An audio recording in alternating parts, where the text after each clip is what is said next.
नमस्कार। यह है तिनका तिनका जेल रेडियो, जेलों में इंद्रधनुष बनाने की कोशिश।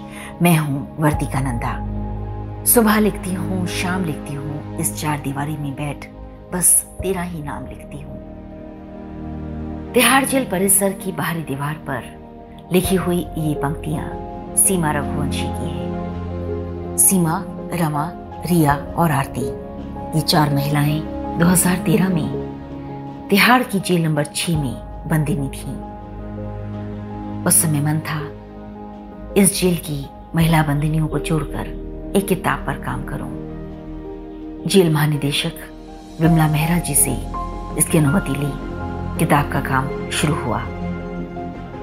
जेल की कई बंदिनियों ने बहुत सारी कविताएं लिखी, लेकिन चयन इन चार महिलाओं का हुआ और बाद में जो किताब बनी उसका नाम था तिनका तिनका तिहाड़।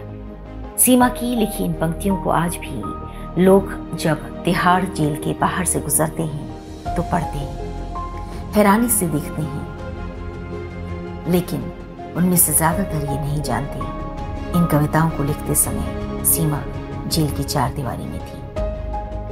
बाद के सालों में तिनका तिनका, डासना, मध्य प्रदेश, आगरा और बहुत सी और जेलों से गुजरते हुए तिनका तिनका की कई श्रृंखलाओं को आपस में जोड़ता गया।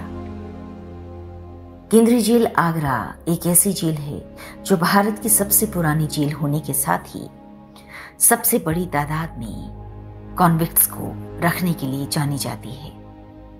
इस जेल से श्री लाल रत्नाकर ने खूब सहयोग दिया। कवियों और गायकों की एक मंडली बनी। दिनेश कुमार गौड़, संजय कश्यप, यशपाल, जुगनू, विजय, नौशाद, वीरेंद्र, सोनी, मनोज, शकील अंसारी, प्रेम, प्रवेश, अशोक कुमार, योगेश, सुधीर बाना, नेकपाल और सुरेश इलानी, इन सब ने मिलकर कई कविताएं लिखी, कई गाने लिखे। एक गाना जेल के मंदिर के सामने ही रिकॉर्ड हुआ। कई कविताओं को मैंने एक कॉपी पर लिया, आज भी मेरे पास है। प्रकाशकों की इस किताब को छापने में कोई दिलचस्पी नहीं थी। उनका मानना था इस किताब का बाजार नहीं होगा।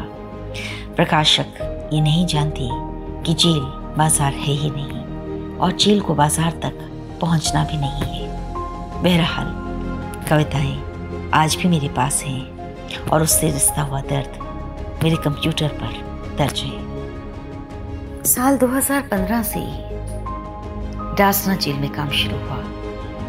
वहां भी एक बड़ी टोली बनी। इस जेल में एक थे धर्मवीर। उन्होंने जो लिखा, आज विश्व कविता दिवस पर उसे सुनना भी जरूरी बनता है। आते हैं नए लोग, पुराने नहीं आते। जो बीत गए हैं वो जमाने नहीं आते। लकड़ी के मकानों में चिराग न जलाना, क्योंकि लगी आग तो पड़ोसी भी बुझाने नहीं आते। बरसों हो गए इस पेड़ की हर शाख को सूखी, पंछी भी यहाँ रात बिताने नहीं आते। इसी जेल में उस समय डॉक्टर नुपुर और डॉक्टर राजेश तलवार थे। उनसे जब ये कहा कि जेल की अपनी जिंदगी को जहन में रखकर वे कुछ कविताएं लिखें, तो पहले कुछ सकुचाहट थी। कविता से उनका पहले कोई सरोकार नहीं था, लेकिन आरुषि, जेल और जिंदगी की एकाकीपन ने उनसे कई कविताएं लिखवाईं। ये कविताएं भी तिनका तिनका डासना का हिस्सा बनी। बाहर की दुनिया के ज्यादातर लोगों ने आज तक इन कविताओं को न देखा न पढ़ा। सुनिए एक हिस्सा। चल रही है दुनिया, थम गया समय, वजूद रहा ना कोई। समय था वो जब थी एक हसीन दुनिया और माहौल खुशनुमा था।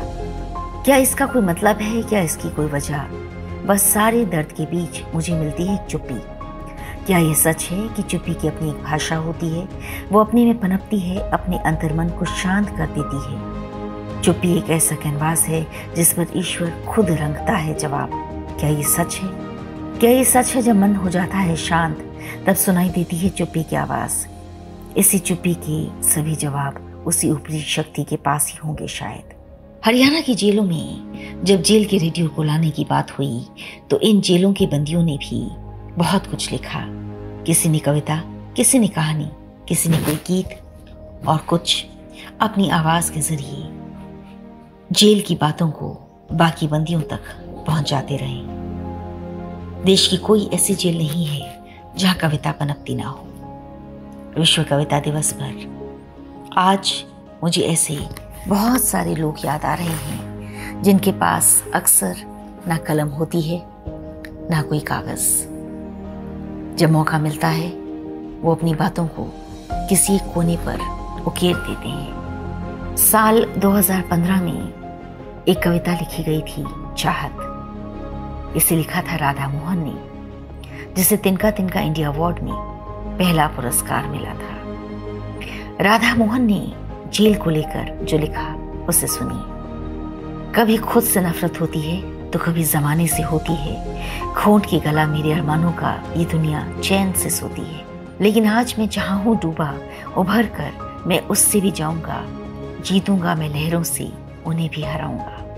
पाना है मुझे साहिल, उसे पाकर ही जाऊंगा। कर्मवीरों की धारा है ये, सफलता उनको मिलती है। टकराते हैं तूफानों से जो हार ना उनको मिलती है। जेल के अंदर कविताओं का अपना एक संसार उपजा है।